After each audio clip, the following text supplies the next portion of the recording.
It continues to go from bad to worse with Ubisoft. We have a new rumor that the Guillemot family and Chinese developer Tencent are in talks to sell off Ubisoft and take the company private. On top of that, we have one analyst speculating that if this does indeed happen, we could see mass layoffs of the company.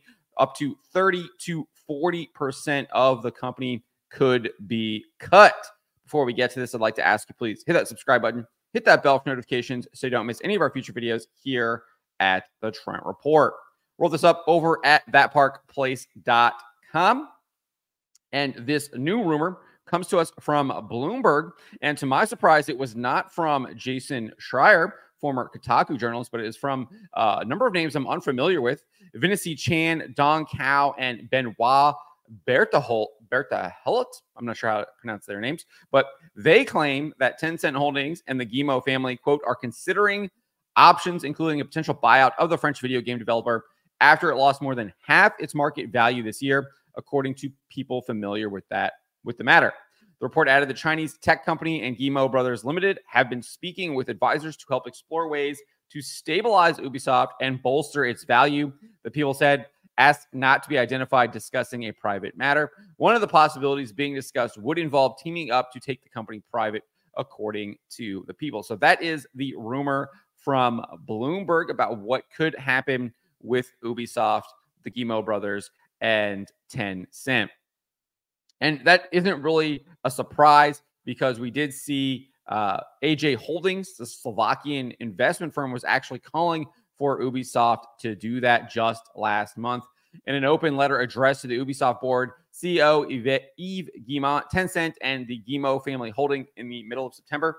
I guess I already said that. But anyways, they said this: take the company private for fair price. We urge the board to consider taking Ubisoft private with Tencent as a significant partner and shareholder.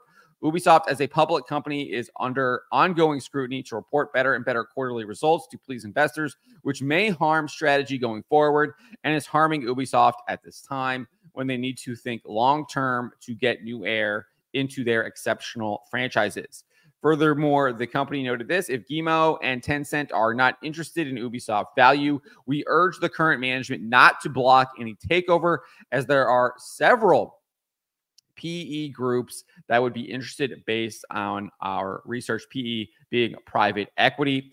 In the event of offer from a PE group or strategic investor, we urge Guillemot family to accept this bid when this bid will be for a fair price. If this offer won't be accepted, we will sue for a reimbursement of damages. And they actually threatened to use French law to make this happen. What was interesting is that the investment firm made this call after it accused the Guillemot family and Tencent of discounting potential value of Ubisoft in order to buy more shares at lower valuation and eventually take full control of the company at heavily discounted valuation. They wrote this: in our view, recent delays of certain titles there are creating uncertainty amongst investors is beneficial for Guillemot and Tencent in order to acquire more shares at even discounted valuation, as Ubisoft is currently trading close to €15 per share. Again, I think it's like around 10 now, and then only because it like rallied after this report from Bloomberg, this rumor. That per share lowest point since 2015. It went below that, giving Ubisoft valuation less than €2 billion. Guillemot brothers, who are respected entrepreneurs in France, best know the value of Ubisoft and its distribution agreements they have with Tencent and Activision Blizzard. So we assume they may use this as a tactic to get minority shareholders under the stress. So that is what they were accusing the Guillemot brothers and Tencent of engaging, that they were actually doing this on purpose. They were trying to discount the stock on purpose so they could continue to buy up more of it at a lower value in order to take control of the company while it was public. So we did get a follow-up report after Ubisoft announced those absolutely atrocious Q2 numbers where they reduced their estimations. They actually didn't announce them. They'll announce them in October later this month, but they lowered those Q2 expectations from €500 million to between 350 and 370 million euro, 30% decline. they said that the reason for that is because they had soft sales for Star Wars Outlaws. That was in the press release. However, we'd find out in the actual call that X-Defiant was also behind expectations. I would wager that other games such as Skull and Bones, which did release in the same quarter on Steam, was also probably did not perform well. I mean, you look at those Steam numbers, absolutely terrible. I think it's basically just did double Concord, I think, around there. Double or triple Concord, which is not good. I mean, Concord didn't even do 800, right? So you're looking at 2,400 peak, and it's already kind of fallen off. I think it was like, when I looked at it, it was maybe like 90% fall off already or something like that. Something crazy in just like a month, because it came out in August. It's absolutely horrible. So they have a lot of problems with that.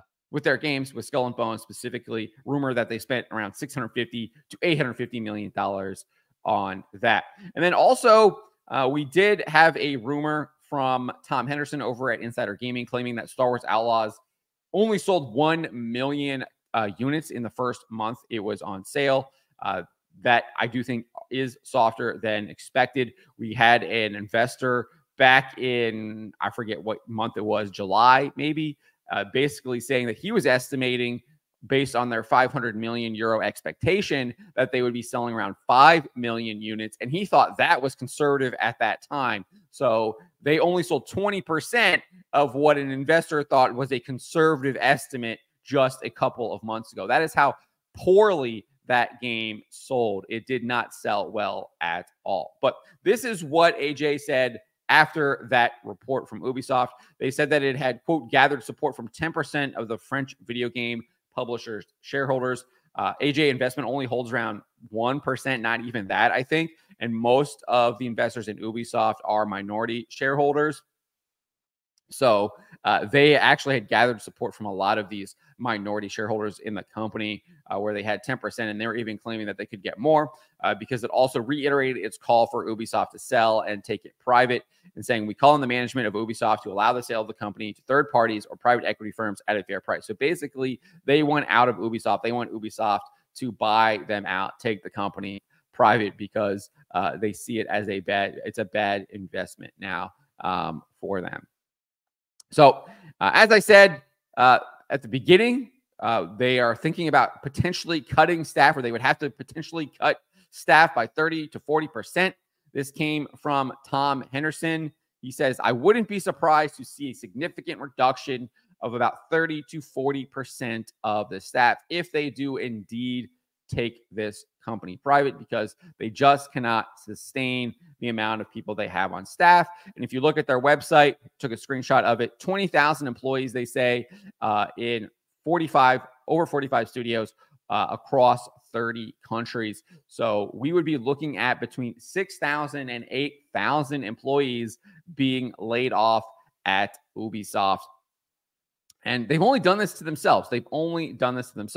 And I think that they probably do need to cut staff, because they are probably have way too many cooks in the kitchen. They've got way too many people that probably aren't actually providing the value that they should be. We know that they have seemingly multiple DEI departments. Those should probably be gutted. They are completely unnecessary. All they do is really harm your company, drive down the quality of the content of your game, drive down the quality of the staff, drive down the employees. They create massive inefficiencies. We have rumors that people are being dragged in to HR meetings because they aren't putting smiley faces in comments in their like Slack channels and things like that. It's just utterly ridiculous. Those things should definitely be cut. And I didn't include it in this article, but I do want to point it out here in the video that Mark Kern, aka Grum's former World of Warcraft team lead, he actually did comment on Tom Henderson's post here. And he says, with 18,000 employees, Ubisoft has far more developers than almost everyone else. It suffers from severe bloat, increasing bureaucracy, encouraging DEI, and generally slowing everything down. So he absolutely agrees with what I'm saying. But he also points this out, and this I found really interesting. He says Nintendo generates $61 billion in shareholder value with just 7,000 employees. Ubisoft has nearly triple the number of employees and is only valued at 2.4. I actually think it probably is less than that now, given its stock price. An order of magnitude less than Nintendo. It can be tough to face, but Ubisoft needs to cut the bloat. And I think putting that into perspective when you're looking at a company like Nintendo, comparing it to Ubisoft and the number of employees, etc., I do think it shows that they obviously have massive inefficiencies, probably massive redundancies, and these people probably need to go. I mean, we have their monetization director attacking gamers, blaming gamers, lashing out at gamers for the decisions that his company made, for the decisions that he and his fellow executives made at the company. Those are the people that are causing problems at your company and deserve to go. And obviously, this starts at the top with Yves Guillemot, and AJ Investments has made it clear that they want him removed from the company as well, especially if they do not actually sell to a private equity or go private. So, and again, it does stop at the leadership. The buck stops at him. He is the one who is instituting these policies and allowing them to happen. If he did not want them to happen, he could easily say, no, we are not doing this. This is not what we are doing, but he is letting that happen. So, and all the other top level executives are as well. They've allowed that to infiltrate their company, and it has led to its seeming demise. We'll see if this company even makes it to February when where it delayed Assassin's Creed Shadows 2. We shall see, but it's not looking good for Ubisoft. And again, this is all self-inflicted. They chose this pain. They chose these consequences, and they have now come home to roost. But let me know what you guys make of this. Let me know what you make of Ubisoft potentially having to axe between 30 to 40% of their employees if they do indeed go private with Tencent. Let me know in the comments below. Remember to always be charitable, but to always speak the truth.